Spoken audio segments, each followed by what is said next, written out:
before scrolls, before prophets, before temples of stone, before written scriptures, before organized temples, and long before the rise of dogmatic rules. There was a way of seeing the world that humans held sacred for tens of thousands of years. Animism is not a religion in the modern sense. There are no commandments, no holy book, no single founder. Instead, it is a worldview, a lens through which ancient people understood existence itself. To the first humans, reality was not divided into spiritual and physical. There was no separation. The world itself was the sacred text. Every river had a voice. Every mountain had a memory. Every stone had a story. Life was not something humans possessed. It was something that moved through all things. Animism wasn't just a way of living, it was more than a belief system.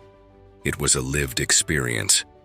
It was a sacred understanding that the world was alive, that nothing was separate, and that silence did not exist. Today, we often feel alone in a dead universe of inert matter. But what if the ancients were right? What if the rock, the tree, and the wind are not just scenery, but distinct intelligences watching us back? Today, we return to our roots. We are exploring animism, the oldest spiritual worldview and perhaps the key to our future awakening.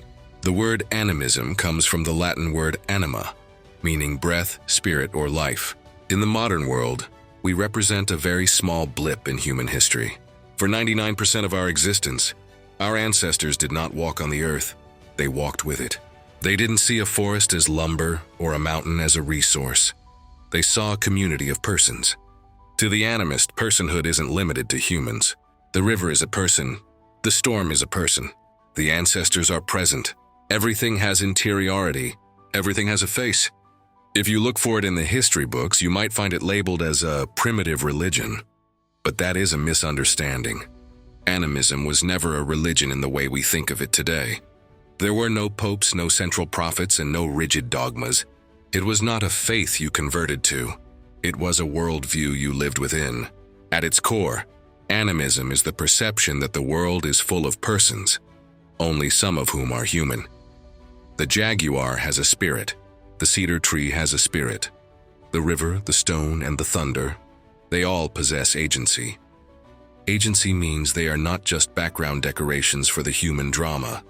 They are active participants. To an animist, you don't look at a mountain. You look at a mountain, and the mountain looks back at you. Because this wasn't a text-based tradition, there was no scripture to memorize. The library was the forest. The liturgy was the rising sun. The Bible was written in the veins of a leaf and the patterns of the stars. To the modern mind, a forest is a resource.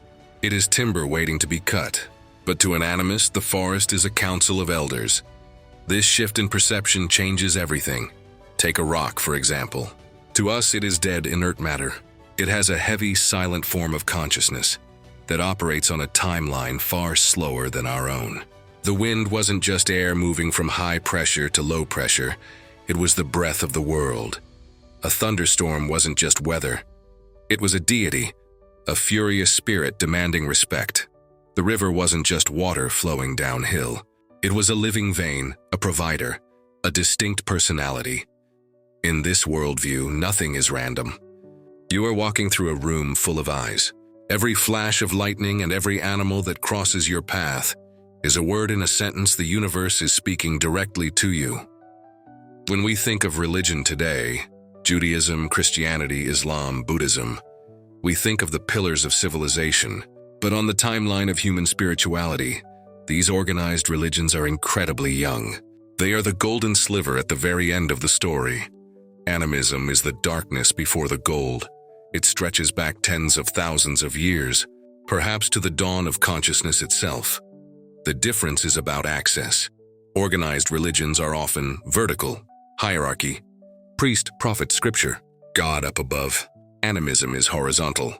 There are no intermediaries. There is no pope of the forest. In animism, the world itself is the scripture. The mountain is the temple. The act of living is the prayer. You don't need to go to a sacred place to find spirit, because you are literally standing inside of it. To the animist, survival was a spiritual act. You couldn't just take from nature because nature was a person. And you don't steal from a person you respect. You trade with them. This is the law of reciprocity. Before hunting, a prayer was said to ask permission. After the harvest, an offering was returned to the soil. It was a cosmic economy. If you took, you gave back. To forget this exchange was to risk the anger of the spirits and the survival of the village. In a universe where every tree and storm has a voice, the conversation can sometimes become overwhelming. Sometimes the spirits are angry. Sometimes the soul wanders too far. And in those moments, the community needed a bridge. We often use the word shaman to describe this figure. Whether they were called the curandero, the sangoma, or the mudang, every animist culture had a designated walker between worlds. While the tribe lived in the ordinary reality, the shaman mastered the art of traveling to the non-ordinary reality. They entered trance states to negotiate with the forces of nature, retrieve lost souls, and heal spiritual imbalances. They were the original doctors and psychologists, keeping the dialogue with the spirit world open. They reminded us that the veil between the seen and the unseen is not a wall. It is a curtain. Animism didn't die. It just changed its shape. Like water, it flowed into the cracks of our modern beliefs. First, millions of indigenous people around the world never stopped listening. But even within major religions, the heartbeat of animism still thumps. When we deem a specific river holy, or light a candle for the dead, we are acknowledging that the physical world holds spiritual power. And today we see a massive resurgence. We are tired of a dead mechanical universe. When you say, "The universe sent me a sign," or "The vibe in this room is heavy," congratulations, you are thinking like an animist.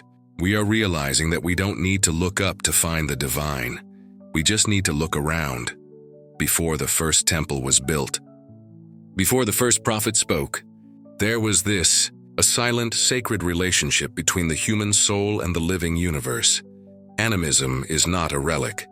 It is a memory, a blueprint of how consciousness was designed to interact with reality. We are living in a time of great loneliness, but animism offers a cure.